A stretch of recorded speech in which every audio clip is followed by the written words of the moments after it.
Gewone mense, buitengewone God, getuig. Goed, off we go. Lizaan, ons het 'n tweede Lizaan vandag, ons het al 'n Lizaan gehad op die podcast, hierdie is 'n ander Lizaan, hierdie is Lizaan de Bruin, so baie welkom hier by ons, by Getuig podcast, die Include Josh Books and Gifts, is lekker nee, so gemakkelijk. Okay, so Lizaan, kom ons begin gou. Jy het toch al 'n lekker storie om te vertel, en ek sien baie uit daarna met, ek het gedeeltes van dit gehoor, maar ek sien uit om meer daarvan te hoor, en ek glo dit sal ook vir mense hoop bring in soortgelyke situasies, whether dit vir hulle self is, of miskien vir hulle kinders, of wie ook al. So Lizaan, vertel ons vinnig, net kortliks, hoe oud is jy ongeveer, of waar kom jy vandaan, net so 'n bietjie van jou history, ja. Ek is daarom nou al 43 jaar oud. Okay. Ek het groot geword in Sekuda, maar in 'n baie violent huis. Okay. Nee? En dit het my natuurlik gelei na verkeerde vriende en verkeerde keuses. Het kom daarop neer dat ek betrokke geraak het met dwelmverslawing. Ek opgeëindig het in die gevangenis in 'n rehabilitasiesentrum en die Here my gered het along the way. Ja. Ja. So dis 'n lang pad. Dit klink soos 'n donker pad. So, jy sê, jy het eintlik full circle gekom, as mense nou luister na wat jy sê, omstandighede, geleidens, dit is daai typiese, ek wil amper sê cliché, wat mense ons judge, nee, mense kyk na ander mense en dink, dit is wat ons probeer vermy, of as iemand in daai posisie beland, dis is, ag ja, dis net die natuurlike gang van dinge, maar baie min mense kan getuig van God se goedheid in daai donker situasie. So vertel ons bietjie vinnig van wat se tipe dwelms, hoe oud was jy toe jy begin het met dit ongeveer, wat het jy gebruik, en net so 'n bietjie van die journey rondom daai aspek, voor ons aangaan na die volgende deel. Wel, het maar begin op die ouderdom van 14, nee? Waar jy begin het om sigarette te rook, en dagga te gebruik, en alkohol te gebruik, en dan tussen jou vriende word jy dan nou beïnvloed, kom probeer hierdie pilletjie, dit gaan nou lekker wees, jy weet, en so dan word het party drugs. So dan is jou nuuskierigheid klaar daar, so om alles te experimenteer wat daar is. En die angel is half uitgehaal, want ag, ek het dit nou gedoen, is nie so erg Dis nie so erg nie, Ja. daar is die grootste leen van die vyand, Yes. dat dit nie so erg is nie. Ja. En wat my gevang het was heroin. Want die oomblik wat jy dit gebruik, is jy dadelik verslaaf. En die verslawing is fisies verslawend. So dis nie net 'n ding wat jy net los nie. Dis nie 'n ding wat jy net afslaap nie. Ja. En dat ek die Here gesmeek het om my van daai dwelm af te kry. Maak nie saak hoe nie. En ongelukkig moes ek toe nou die consequences face van gevangenisdiens en rehabilitasiesentrum. Sjoe. Na die rehabilitasiesentrum, het ek huis toe gekom vir 7 jaar huisarrest. En na my 7 jaar huisarrest het ek ook begin dwelms gebruik. En dit was kat. Ons het dit geken as kat. Dit is eintlik efedrien, poeiervorm. En ek het agtergekom, die goed laat my gewig verloor. Na my swangerskappe. So dat dit mos nou lekker. Dit laat jou gewig verloor, jy voel wakker. Maklik. En jy het energie, so jy kan huis skoon maak, jy kan alles gedoen kry. Ekskuus die ding. Jy weet, jy kan alles gedoen kry. En dan nog steeds 'n ma wees, of at least so het ek myself laat mislei deur die vyand. En op die einde van die dag het ek baie verloor daardeur. Meer as gewig, obviously. Ja, dis die lekker deel waarvoor almal gaan, en ek dink daar's baie mense Wat val op daarvoor? so 'n manier, jy weet, ek dink baie keer, en dis is 'n bietjie van die punt af, maar soveel mense kyk na dwelmverslaafdes. En ons het nou net daai gesprek gehad voor ons begin het, waar ons gesê het, weet jy, mense is verskriklik judgmental. Jy weet, ons kyk van buite af, van ons high horse af, en ons dink, dit sal my nou nooit tref nie, of dit of die, verskriklik, jy weet, maar dit is so maklik. Verslawing is nie 'n ding wat jy besluit, ek wil 'n verslaafde wees nie. Ja. Daar's nie so 'n ding van, ek word wakker een oggend en besluit, ek gaan nou vandag verslaaf raak aan die slaaf dwelm raak nie. aan heroïne.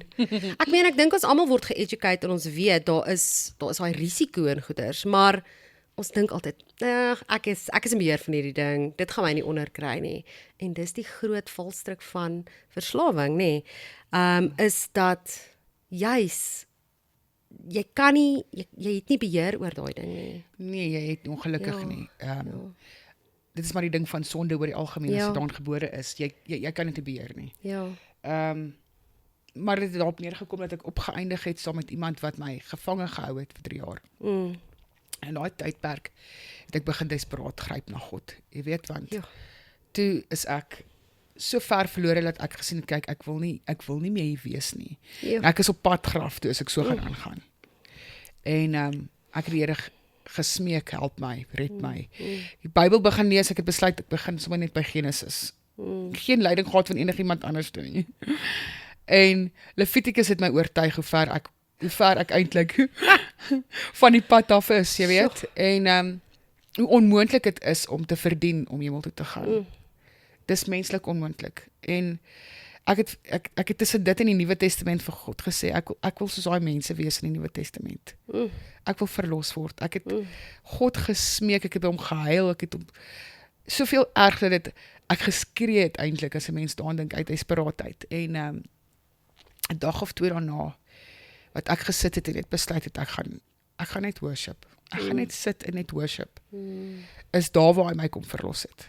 Daar waar hy my kom red het. Daar waar hy opgedaag het. Daar waar ek my oë oopgemaak het en ek onder die troon gesit het. Nie geweet het waar ek was nie. Wat hy sy lig so helder oor my geskyn het. Dat ek dadelik liefde gevoel het. Dadelik aanvaarding gevoel het. En ek dink dit is die ander ding, liefde en aanvaarding wat mense nie in die wêreld kry nie. Wat jy soek in verkeerde verhoudings, wat jy soek in dwelms, wat jy soek in drank of wat dit ook al is, waar jy dit ook al soek in pornografie of in dobbel of wat ook al. Verslawing is verslawing, verstaan jy? Verslawing, ja. En kos.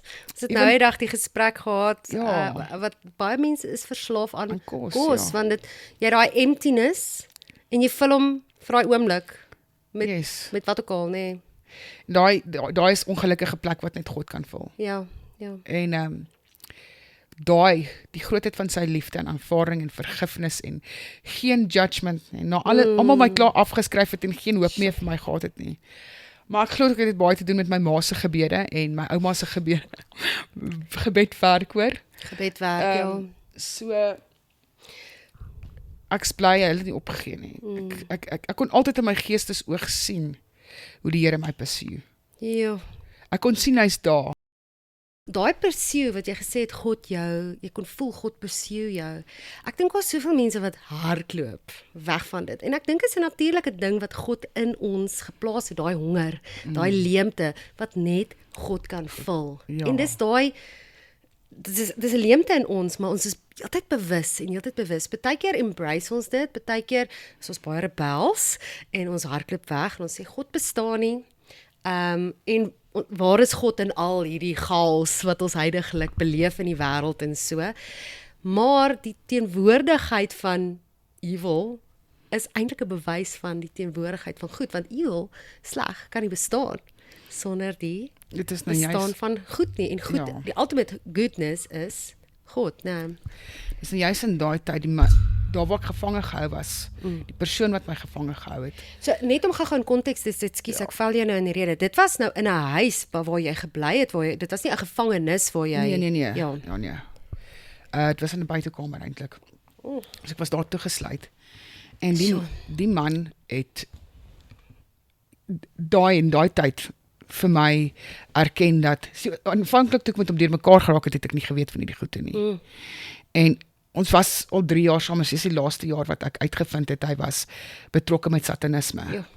En die oomblik toe hy uitkom daarmee, toe is dit asof die duiwel toestemming het. Wow. Om te kom maak met my wat hy wil, verstaan jy? En dit is daar waar ek die teenwoordigheid van boosheid so kragtig beleef het, soos wat ek het. En daar waar ek Here op sy kragtigste beleef het, verstaan jy? So in my donkerste, moeilikste tyd, wat ek gesê het, Here, ek kan nie meer so lewe nie. Ek wil nie meer so lewe nie. Wat ek fisies die vyand langs my gehad het, wat my gesê het, met ander woorde, jy gee op. Dus ek vir my, jy verstaan verkeerd. Ek gee nie op nie. Ek gee oor. En ek gee oor aan een persoon wat dit waardig is. Die persoon wat vir my gehang het aan die kruis op Golgotha. Ja. So al die sade wat die mense so oor die jare geplant het toe nou daar gewerk soos wat dit moes. Ja. En ek kon oorgee aan die Here.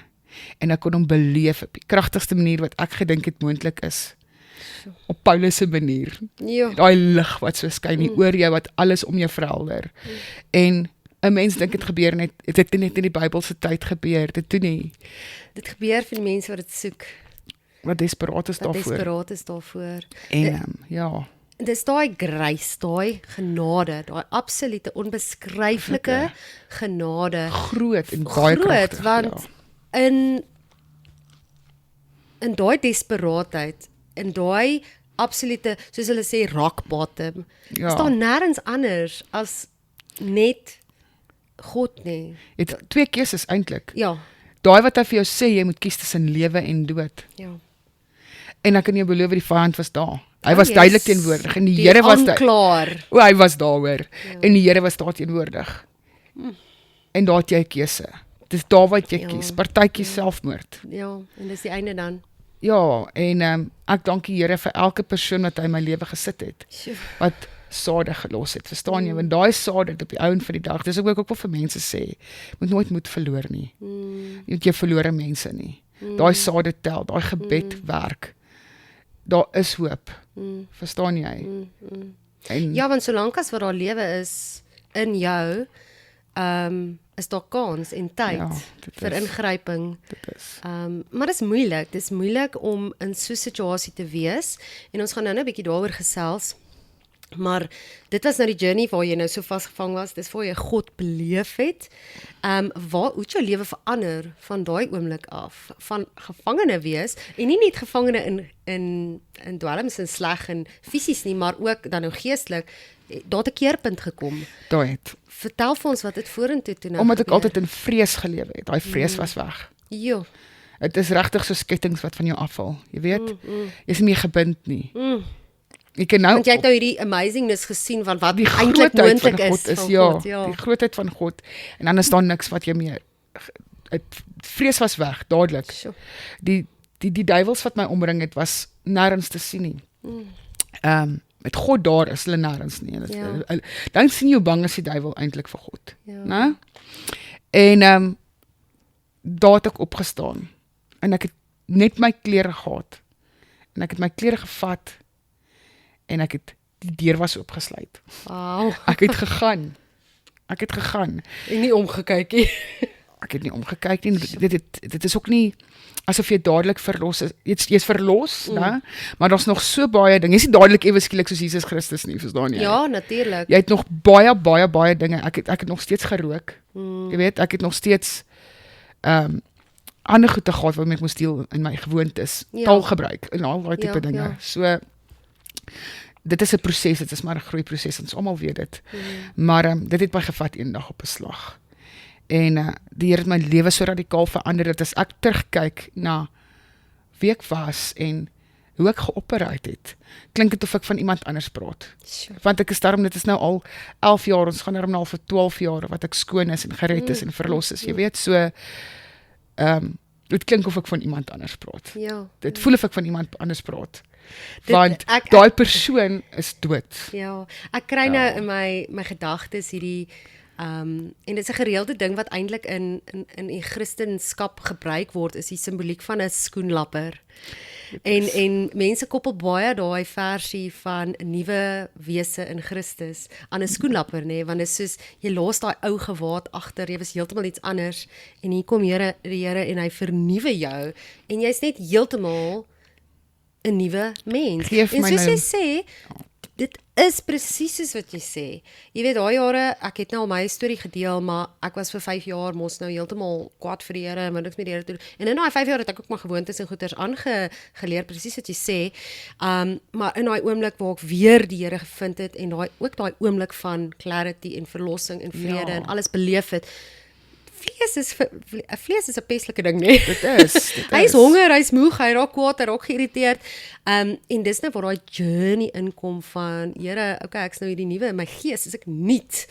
maar die vlees wat Paulus Dan ook moet jy sê, nou hy deel daarmee, werk daai- teen jou, jy weet, ja. dit jy moet doen, jy weet wat's reg is, maar jy doen die verkeerde ding. Romeine 7, ja. Exactly. Ja. En dit was 'n journey waar jy toe nou moes sekere veranderinge en mense het al gevra maar nie gelowige mense wat gelowig is en die Here aanneem, weet hoekom hulle wil verander op daai manier is omdat hulle Here Jesus wil verheerlik en ag deur 'n goeie lewe te leef. Ja, uit dankbaarheid, uit dankbaarheid en uit daai Here is die het 'n ereplek in my lewe. Ja. Ek wil U honor met my wandel, met my taal, met my hoe ek mense behandel. En om dan daai slegte gewoontes agter te laat, jy weet. Ja. But it's a journey. Jy gaan dit nie sonder die Here reg kry nie, dit is verseker. Jy reg kry nie. En hoe kry jy dit reg? Jy moet die woord verorber. Jy moet weet, mense dink baie keer jy moet sit in die Bybel van voor tot agter lees in een setting, maar dis nie regtig noodwendig nodig nie. Weet jy, al doen jy net 'n vers 'n dag en jy vra vir die Here, wys my hierdie vers, laat hom leef in my. There will be change with that and the Holy Spirit. Ja, dit het begin met ek het nie geweet wat om te bid nie. Ja. Ek het vir Here gesê, Here, ek maak hierdie Bybel oop, praat met my. En hy het maar ek dink ek het al op 'n vorige geleentheid ook gesê mense is lief daarvoor om religion te overcomplicate. Ja, dit is. En maar weet jy wat Jesus het gekom? Hy sê vir ons moet hart hê soos 'n kind. Ons moet glo soos 'n kind. 'n Kind kan nie al die goed lees nie, kan nie al die goed verstaan nie, maar 'n kind weet as sy ouer vir hom of haar lief is. Ja, dit is. 'n Kind weet dat 'n ouer vir hom of haar goedheid en guns in, jy weet, jy wil vir jou kind goed wees. Ons moet streef na verbetering en meer en maar ons moet dit nie overcomplicate nie, jy weet, en ek is nou besig om 'n boek te lees wat my verskaffer eintlik vir my gegee het. En ek's nogal baie uitgesproke oor Christelike vervolging, nê? Nee? En dit gaan oor hierdie persoon en dit was nou in die Iron Curtain tyd waar hulle mense regtig gevang het en toegesluit het vir hulle geloof. En hierdie ou was 'n predikant geweest, baie bekende prediker en spreker. Hy het amper 100 jaar oud geword ten spyte van al hierdie goeters waardeur hy gegaan het. Maar hy is gevat en hy's vir 8 jaar toegesluit en hy was hy het verskriklike torture aanskou. Hy is self deur verskriklike torture en hy sê, jy weet, hy was in solitary confinement toegesluit. Toe hy daar uitkom, toe weet hy nie hoe om te lees nie. Hy weet nie om te skryf nie. Hy sê hy het niks gehad nie. Hy het nie 'n Bybel gehad nie. Hy het al die Bybelverse wat hy geken het al vergeet. Hy sê maar elke dag het die glorie van die Here, sy teenwoordigheid, daai selle van hulle vervul. Alles was weggestrip. Wat 'n vertaling Bybel, wat 'n kerk, wat 'n gemeente, wat 'n glo. Maak nie saak nie. Dis alles weggestrip en hy was siel en gebroke liggaam alleen in die teenwoordigheid van God en hy het daar uitgestap en hy het net, mense kon nie glo waardeur hy alles is nie en hy het net tot op sy laaste dag vertel van God se goedheid en God se goedheid. Jy weet, en dit het my so geruk want mense is geneig om terug te kyk en sê, maar jy is eintlik nou so of jy weet, ek glo nie, eintlik is, jy weet, daar sal vir my gesê dat ek as gevolg van sekere Bybelvertalings wat ek in die winkel aanhou, eintlik maar 'n ticket het reg uithaal toe, jy weet, want daar's net een vertaling, maar weet jy, daar's eintlik net een God. Die res maak eintlik nie saak nie. Ja, ons moet net in die Bybel gaan staan en verdraai en al die goed, natuurlik. Maar weet jy, ons moet ons die Here se hart bo alle dinge soek. En dis waar redding lê, dis waar verlossing lê, dis waar heel maak lê.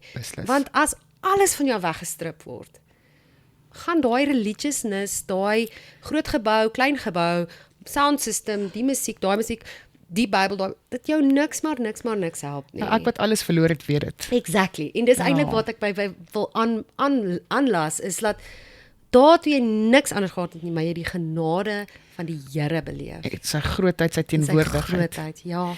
En die lekker ding is, die grootste gawe wat hy vir my gegee tot vandag toe. Ek voel nog steeds daai teenwoordigheid. Wow. Ek voel dit nog steeds. Ja. En ek kan nie sonder dit nie. Ja, dit is soos my asem, soos my water. Ja, en hy is ons asem nou. Ja. So, toe het jy het nou gesê jy was toegesluit. Hoe dit gebeur? Onthou ek het vir jou gesê dat ek God gesmeek het om my van daai gif af te kry, maak nie saak hoe nie.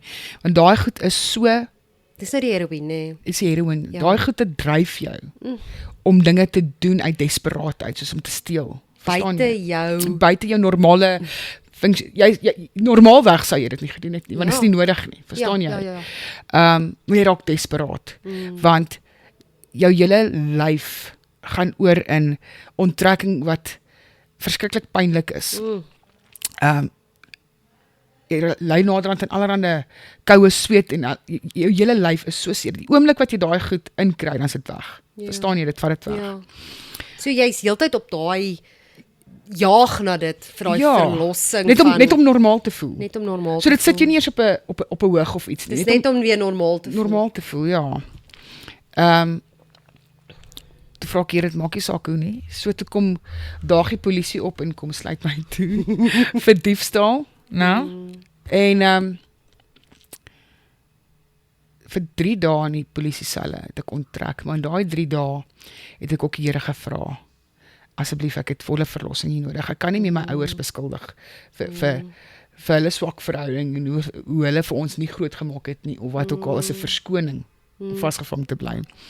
So die Here het baie dinge vir my kom openbaar, die waarheid wat seer maak, maar vry maak ook, jy weet. So eintlik, as 'n mens daaraan dink, ten spyte van hoe verlore ek was die Here altyd daar. Ja. En ek het altyd met hom gepraat, jy weet. So hy was nog nooit nie daar nie. Hy was altyd daar. Ja. En maar daai 3 dae het dinge vir my so duidelik geword en ek was alleen in daai sel. Ek en God alleen. En ek het nog vir die polisie dankie gesê dat hulle my toegesluit het. Ja. En hulle het Want jy het geen gewoonlik as mense deur onttrekking gaan, is dit in 'n rehab. Ja. En dit is met mediese hulp en hulle kyk na jou. Jy was daarin gegooi en eintlik maar gelos to your own devices. Ja, cold turkey. Cold Soos turkey, hulle dit noem, ja. En dit is eintlik iets wat jou kan doodmaak, nee? Dit is, maar ek glo in God se genade en grootheid en dit is die ding, ek was daai tyd gediagnoseer met epilepsie ook, so dit het dit ook nie makliker gemaak nie. Dit het dit aangehelp so 'n bietjie, jy weet. Maar ek is dankbaar die Here het my gevangenis toe gestuur. Ek het so baie geleer daar in daai 5 maande. En ander mense se stories gehoor en dan was daar mense wat vir ons kom kerk gee het en ek dank die Here vir hulle ook, want daai het my baie deurgedra. Daar het ek begin gedigte skryf en die gedigte het ek op die einde van die dag vir die mense gegee wat hulle besluit het, hulle lees voor elke week in die kerk. En toe die dag kom op my vonnis, want dit sou gewees het 7 jaar in die gevangenis.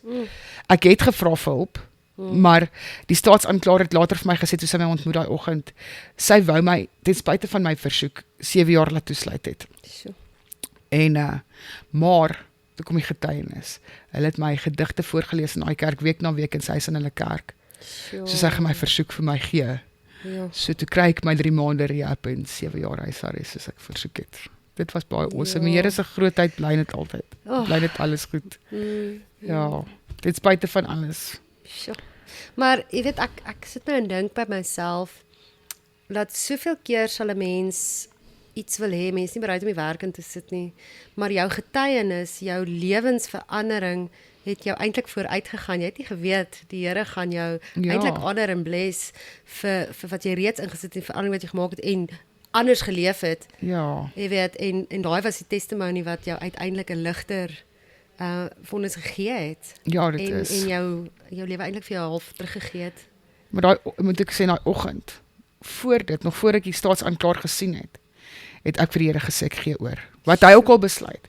Of dit nou 7 jaar is in die gevangenis, of dit nou 7 jaar is buite. Ek kan vir sy besluit. Ja. En daar die Here my kom verbaas, daar het hy my gebless. Jy weet, dit is my so interessant, dat mense wat regtig op 'n punt is van niks, jy weet, ons is geneig om onsself altyd te probeer, my pa het altyd gesê, krap jou eie kastanjings uit die vuur. En ons wil altyd onsself help en sê, maar jy weet, ek maak 'n plan, ons boer maak 'n plan en ons is gebore met een. Maar as jy regtig met jou rug teen die muur staan, ek dink aan my eie lewe in tye waar ek so desperaat was, waar ek regtig niks vir myself kon doen nie, hoe die Here merkwaardig deurkom nie. En dis waar daai absolute amazing stories en getuienisse en wonderwerke deurkom, is daai punt van absolute gebrokenheid. En ons almal het ons almal het 'n ander plek wat dit vir ons is, nê. Partykeer is dit 'n verlies van 'n kind, partykeer is dit jy word toegesluit vir 3 dae sonder jou dwelms, partykeer is dit 'n egskeiding wat jy nie gesien kom het nie, partykeer is dit 'n langs 'n kind se siekbed wat jy kan doen anything, jy weet. So ons almal het ons verskillende plekke van desperaatheid. Maar dit is vir my so wonderlik om te hoor, Here, ek gee oor. En dit is my interessant dat ons eintlik net bereid is om oor te gee as ons regtig uit onsself niks meer kan doen nie. Ek wonder net en ek dink as meer mense bereid is om daai siening day to day in hulle lewe te sê, Here, ek gee oor, maar ons is bang ons verloor ons werk, ons is bang ons verloor aansien, ons is bang ons verloor whatever, maar weet jy, in God se hande kan hy dit wat ons probeer self oprig na soveel meer, as ons net daai maar dan moet ek ook sê, dit het my 5 maande gevat in die gevangenis, voor ek natuurlik, ja. Totaal Jy het oorgegee, eers daai punt, op daai punt eers daai desperaat. En dis wat ek sê, ek wonder waar lê, jy weet, ons almal se desperaatheid lê op 'n ander punt. Ja. Jy ken verwon en won sê nou die dag weer vir ons, jy weet. Partykeer wag ons so vir die Here. Ons wag vir die Here vir antwoord, maar partykeer is dit eintlik die Here wat vir ons wag Dit is waar, om oor te gee, Ja. om wat ek al te doen. Dieselfde met my kinders, ek kon actually nie swanger word nie. Ek kon nie, glad nie. Dit was my medies bewys deur spesialiste. Dit is die grootste rede hoekom ek toegegee het dwelms, ek het net nie meer omgegee nie. Wow. Want my liefde vir kinders is iets wat nog al die jare saam met my kom. En toe voel ek, hoekom het ek dan, waarvoor is ek dan hier, verstaan jy? En dit is waar het oorspronklik begin het, en toe ek in die rehabilitasiesentrum was, het mense vir my gebid, vir dit. Toe dog ek, hoekom sal hier vir my kinders, gekyk wat ek opgevoed, verstaan jy? Sure. En op die einde van die dag het ek vir die Here gesê, wat hy ook al besluit, dit is fyn, ek maak nou vrede daarmee, ek aanvaar dit, dis okay. Ek ken nie my toekoms nie, hy weet wat hy beplan vir my lewe. En miskien moet ek iemand anders as se kinders gaan red, verstaan jy? 'n Kind wat dalk weggegooi is, wat dit ook al mag wees, ek sal aanvaar wat die Here na my kant toe bring. 2 weke daarna, toe gaan koop ek vir my swangerskaptoets, want toe vermoed ek het, maar toe dog ek, miskien verbeel ek net myself. Ja. Maar toe is ek swanger. Wow. Toe die Here my kom genees in 'n geval. Sjoe. Ja. So afgesien van wat dokters ook sê. Ja.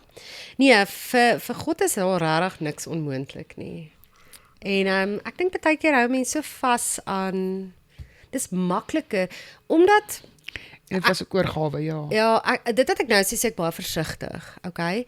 So dit moet asseblief nie uit konteks geruk word nie. Maar ons het nie 'n direkte telefoonlyn waar ons die Here kan bel en sê, Here, wat moet ek praat nie van gebed nie. Ek praat van 'n audible voice waar ek kan sê, Here, wat moet ek hier doen? Ja. Okay, moenie worry nie. Ek sê vir jou dit of dat of die. Ons het dit nie. Ja. Maar ons het 'n direkte lyn met God. Ons het gebed, maar ons hou nie daarvan as die gebed nie beantwoord word soos en in die tyd wat ons dit wil hê nie. Ja, ons wil beheer van daarvan, ja. Nou, dit is waar. Ons wil nie die moeite doen om beloftes te gaan soek en die Here te gaan soek in die woord en toe te laat dat die Heilige Gees vir ons in ons kom stig en sê, hier's jou belofte vir kinders eendag of vir die tipe toekoms of vir dit of vir dat nie. Ons wag vir mense, so ons hardloop en daar's 'n plek en tyd vir dokters natuurlik. Die Here het hulle absoluut daai vermoë en ons kennis en goeders gegee. Maar ons is geneig om so maklik vas te hou aan wat 'n professionele persoon of wat ook al vir ons sê, nee, hierdie is die limiet van daai persoon, hierdie is die diagnose, hierdie is die uiteinde. Jy sê, ek het al soveel mense gehoor wat gesê het, hulle het 3 maande oorgehad om te leef, dis al 15 jaar later, want die Here het gesê, I'm not done with you. Ja, dit is hoe dit werk, as ons heeltyd in dit vaskyk, is dit eintlik maar dan gaan hy waarskynlik in 3 maande. Ja, maar dan limit ons God om te werk in ons lewe. Ons kyk so in dit vas dat ons God heeltemal mis. Ja, dit is. So ja, ek dink daar's soveel mense wat voel, waar is God? Hoekom hoor ek hom nie? Maar wy jouself toe in stilte tyd en bid.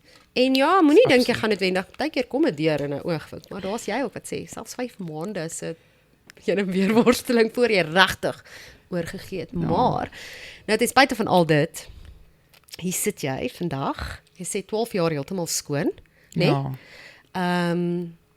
En Ek ken 4 jaar wat ek nie meer rook nie, maar die Here my verlos het van. Okay. Maar ek kon dit ook nie sonder om reg kry nie. Natuurlik, ja, want dit is ook 'n fisiese verslawing. Dit is 'n verslawing. Ja, Jy raak verslaaf aan die nikotien. Die Here het my oorspronklik net eers losgemaak van die verslawing. En toe moes nog nie die gewoonte gebreek word. En daardeur het ek ook nie gekom sonder die Here nie. Ja.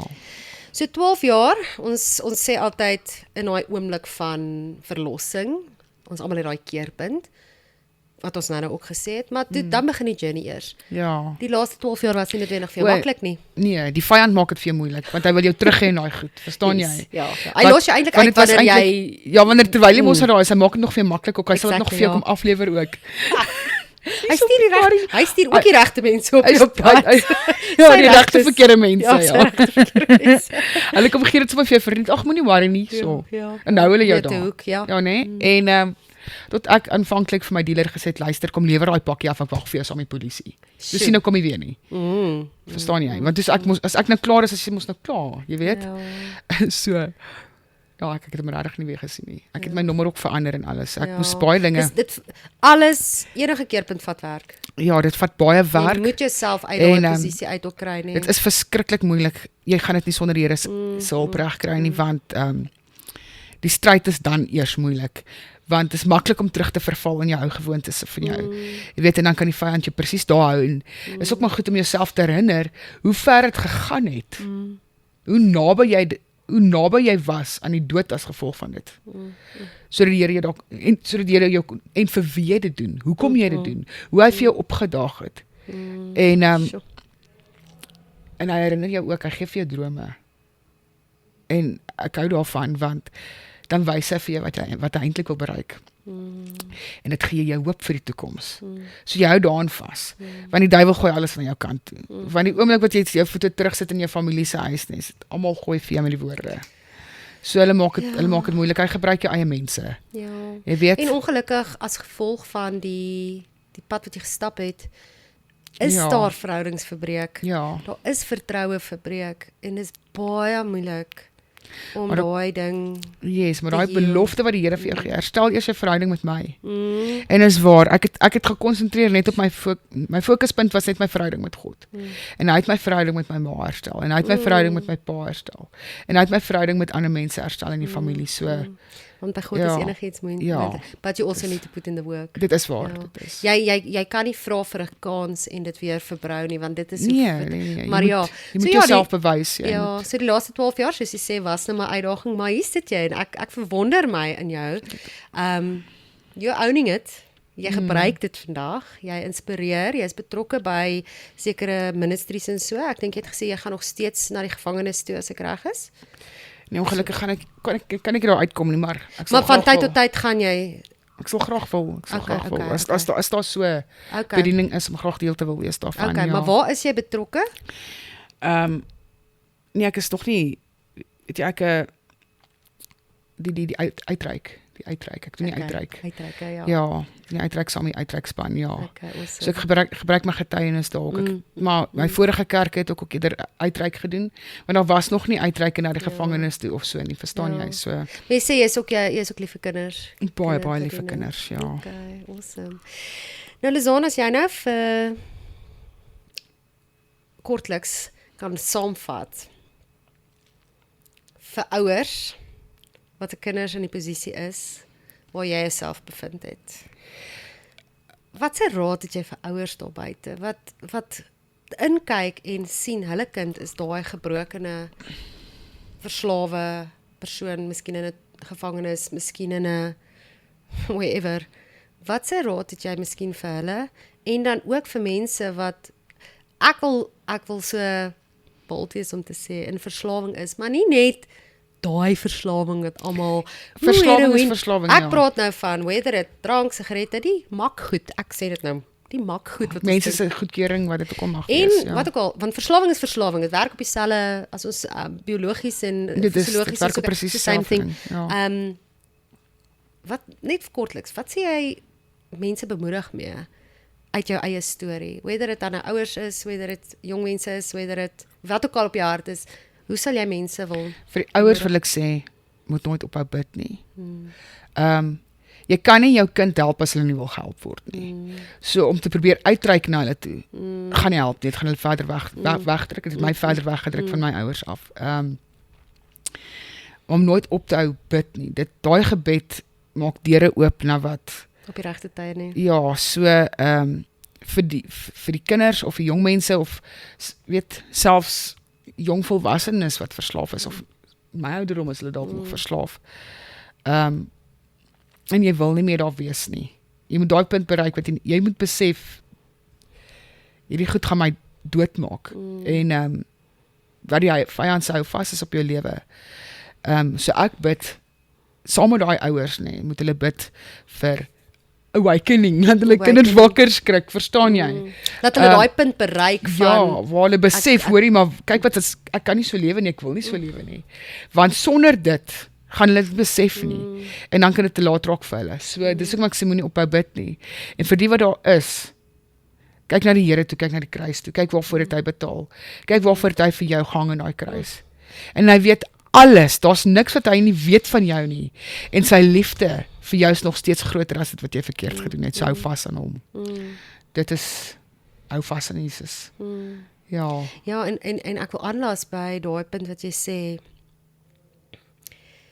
hy weet in elk geval alles. Dit is een van die grootste tools wat die duiwel gebruik, is om ons weg te hou van God, is skuldgevoel. Dit is. Ja, maar onthou jy dit of dat gedoen, en die Here sal jou nooit vergeet. Daar's niks op hierdie aarde, wat jy kan doen, gedoen het, nog gaan doen, wat die Here nie bereid is, om jou te vergewe, sou jy jouself humble, en sê Here, repent, en sê Here, I'm sorry. Daar is niks wat hy gebruik om jou skuldig te voel, wat jou behoort van God af weg te hou nie. Ja, dit is want hy weet klaar alles, so, ek sê altyd, as ek so, daar was 'n tyd in my lewe wat ek verskriklik omgekrap sou raak, weens onreg teenoor my kinders. Dan is ek so hartseer, en ek is bitter ongelukkig en kwaad oor dit. Dan gaan ek na die Here toe sê, Here, ek is woedend, ek is so kwaad, dit help nie as ek probeer dit wegsteek nie. Ek is verby die punt van ontsteltenis hierso. Here, en U weet dit, maar help my om nie te sondig in hierdie oomblik nie. Here, help my om te deel met hierdie ding, want, en U weet in elk geval hierdie onreg. You need to take care of this. Het is lekker om die Here toe kan. Maar hy weet hoe kwaad jy is. Hy weet hoe seer jy is. Hy weet wat jy gedoen het, want of jy daarvan hou of nie, in elke plek en spasie en wherever jy jouself bevind het, was hy daar. Ja, dit is waar. Hy was daar. Hy het dit gesien. Hy was daar. So jy nou maar net sowel dan eerlik wees met hom en met jouself en sê Here, ek help, help my. Daai help my. Daar waar jy kan erken voor God dat ek was verkeerd. Help my. En hy wag net vir daai oomblik om jou skoon te was en daai skoenlapper wat uitbreek. Ek hou van die skoenlapper ding want hy bring nog altyd skoenlappers na my toe. Wow. En daar is juist daai prentjie van die wurmpie wat so oor kan die skoenlapper en sê ja, maar jy het verander. Ja. wat nou juist daarop neerkom, jy weet, so ek hou daarvan, dis baie goed. Ag, awesome. Baie dankie. Dit was lekker om met jou te gesels en ek is 100% seker dat hierdie woorde en jou storie nie net op die podcast nie, maar wherever jy gaan, nog soveel mense se lewens gaan raak en verander. En hou aan om jou getuienis te deel. Want jy weet, mense weet nooit watter deel, watter oomblik, watter woord wat jy sê, die Here gebruik. Soos wat jy sê, daai gebede wat jy voel is in die dak vas. Jy as ouer voel is in die dak vas, die Here hoor my nie. Maar hy doen. Hy hoor, ja. Hy doen. Ek het eendag ook 'n ding geluister wat iemand verduidelik het van gebed, en ek dink ek het dit al vorige keer genoem, wat sê, dis soos 'n klippie wat jy gooi in 'n dam. Daar waar hy val, begin hy uitrippel en rippel. Ja. In God, hy is nie confined to time and space nie. Dis waar. So, daai rippels, hy sê soos die dam se wal, hier so eindig die rippels, en dit is forever and ever and ever. En ons kan hom herinner en sê, Here, maar ons het daai ding gebid. Maar selfs die gebede wat ons voorouers oor hulle nasate gebid het, weer klink nog steeds dis waar. In God se ore. So maak nie saak waar jy is, wat jy hoe oud jou kind is of wherever jy jouself bevind nie, daai gebeure hou aan Ja, dis goed. leef in die spasie wat God is, want hy is nie confined to time and space. Ja, dis juist die ding, ons as mense dink, hoor dit nie gebeur in ons tyd nie. Exactly. Hoor God ons nie verhou nie sy beloftes nie. Maar hy doen, hy gebruik dit, want hy sien dinge wat ons nie sien nie. Exactly. Hy hoor dinge wat ons nie hoor nie. Ja. En dan kom dit neer op die Romeine, iewers in Romeine 8, ek dink, aan wat hy vir jou sê, gebruik alle dinge. En hy neem alles in ag. Hy gebruik alle dinge vir jou beswil. Hy doen. Absoluut. Ja, ag baie dankie weer eens. Dankie vir jou tyd. Dankie dat jy met ons gesels het en ons vertrou dat daar definitief deurbraak sal kom vir die mense wat either vertroosting vir mense wat dit nodig het, bemoediging en verlossing, want die Here is daar en ons weet sy genade is groot en hy is almagtig en hy ja, dis awesome. Ag baie dankie. Awesome. Nee, stop. Daar's hy. Okay. Getuig die podcast is gebore uit seer. Maar hy is hier om jou storie te hoor. En daarom nooi ek jou uit. As jy jou storie wil kom deel met ons, as jy jou storie, jou getuienis wil laat opneem, nooi ek jou uit, kontak ons. Ons inligting sal beskikbaar wees op ons sosiale media. Kontak ons. Ons wil graag met jou gesels. Ons wil graag jou storie opneem, sodat dit ook uit kan gaan en op die ore kan val wat God bepaal. Ons sien uit om jou storie te hoor.